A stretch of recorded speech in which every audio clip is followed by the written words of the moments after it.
ഒരു സമാന്തര പ്രോഗ്രഷന്റെ 24-ാം പദം -63 ആയാൽ അതിന്റെ ആദ്യത്തെ 47 പദങ്ങളുടെ തുക എത്ര? ഇവിടെ ഒരു സമാന്തര പ്രോഗ്രഷന്റെ 24-ാം പദം നൽകിയിട്ടുണ്ട്. 24-ാം പദം -63 ആണ്. അങ്ങനെയെങ്കിൽ അതിന്റെ ആദ്യത്തെ 47 പദങ്ങളുടെ തുക കാണണം. ഓർക്കുക, സമാന്തര പ്രോഗ്രഷന്റെ പദങ്ങളെ ഒന്നാമത്തത്, രണ്ടാമത്തത്, മൂന്നാമത്തത് അങ്ങനെ 47 പദങ്ങൾ നിരത്തി എഴുതി കഴിഞ്ഞാൽ അതിൽ കൃത്യം മധ്യത്തിൽ വരുന്ന പദമാണ് 24-ാം പദം. ഈ 47 പദങ്ങളിൽ മധ്യത്തിൽ വരുന്ന പദമാണ് 24-ാം പദം.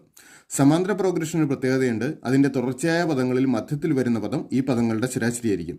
അതായത് ഈ 47 പദങ്ങളുടെ ശരാശരിയാണ് 24-ാം പദം. അതായത് 47 പദങ്ങളുടെ ശരാശരി -63 ആണ്.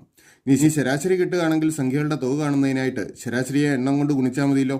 അപ്പോൾ -63നെ ഈ സംഖ്യകളുടെ എണ്ണമായ 47 കൊണ്ട് ഗുണിച്ചു കഴിഞ്ഞാൽ നമുക്ക് തുക കിട്ടും. 63നെ 47 കൊണ്ട് ഗുണിച്ചാൽ 2961 കിട്ടും. ഒരു സംഖ്യ നെഗറ്റീവ് ആയതുകൊണ്ട് ഉത്തരം നെഗറ്റീവ്. അപ്പോൾ തുക -2961 ആണ്. ശരി ഉത്തരം ഓപ്ഷൻ എ.